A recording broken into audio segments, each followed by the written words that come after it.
You mentioned Charleston, but as you have in the past, you talked about it as an act of evil, which it certainly was. But you haven't really framed it as an act of racism. It is an act of racism. It is, and I have said that. If you read the speech I gave, it was an acknowledgement that we have serious issues regarding race and division in this country. Yes, indeed. There he is, Jeb Bush, ladies and gentlemen. He will be up on that stage, of course, tonight in the two-hole, as they say. Joining us on the Malzberg panel, Brad Hirschfield, author of You Don't Have to Be Wrong for Me to Be Right, president of CLAL, thewisdomdaily.com, and Adam Thompson, senior partner and owner of the law offices of Adam M. Thompson, and also syndicated talk show host. Okay, gentlemen. So Jeb Bush, in addition to trailing in some instances, most instances, by double digits to Donald Trump, it's been revealed by Politico that, according to various sources close to Bush, he described Donald Trump as a buffoon, a clown, and shall we say a butthole, but it wasn't that language that he used. So, Brad, does this come back to haunt him? I think it could. I think it's a terrible mistake. If you want to beat Donald Trump, beat him on the issues. The name-calling stuff actually plays in to his sense of being the outsider set upon by the professional politicians. The fact that he's done some outrageous things, even some offensive things, playing into it's a terrible mistake. If Jeb wants to be the nominee, take Donald on the issues and let people decide. Adam?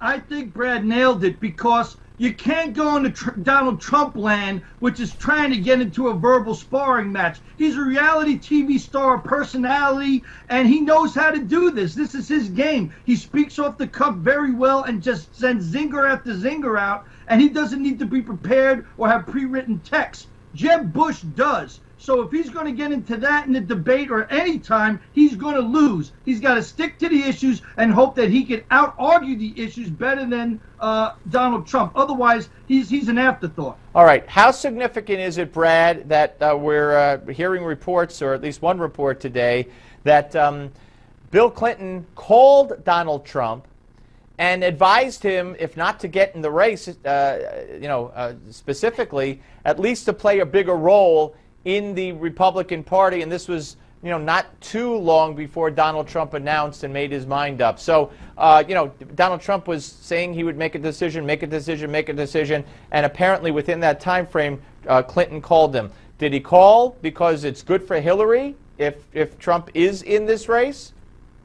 Oh, there's no question. This is huge. The conversation, which, by the way, has more sources reporting it than the comments that Bush supposedly made, was in May, and then he jumps into the race in June. And the only thing we know with some degree of certainty at this early phase is that if Donald Trump becomes the Republican nominee, it's almost a surefire thing that Hillary wins the White House. So for me, this is the ultimate arbitrage of the arbitrager. Bill calls his old friend Donald, plays on Donald's ego, you should jump in, or at least get more involved in the GOP. The Donald throws his hat in the ring, and is the only person who has higher negatives than Hillary Clinton. So of course he did this for Hillary Clinton. He did it for his wife. He did it for the Democratic Party. And I think that people who are supporting Donald Trump now need to understand that whether they agree with him or not, supporting him may actually play into a Hillary White House. Now, Adam, I would say, all good points made by Brad. However, if Donald Trump does become the nominee and garners that much support that he wins the nomination, at that point, assuming it's Hillary, should be careful what she wishes for, because she's going to have to go head-to-head with Donald Trump, and I think Donald Trump would wipe the floor with her in a debate.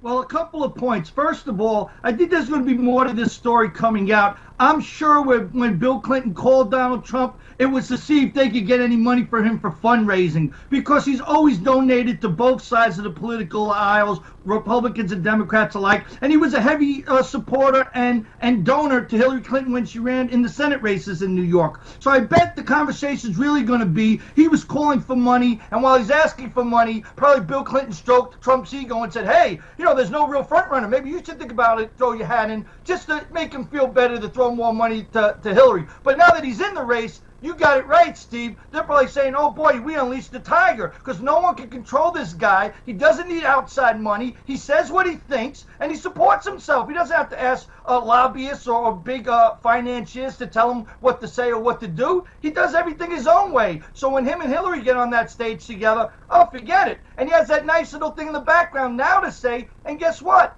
Her husband called me and thought I should get more involved because he thought I had leadership skills and ideas. What better argument than her husband said run? Yep. All right, guys, I thank you very much. Good talking to both of you.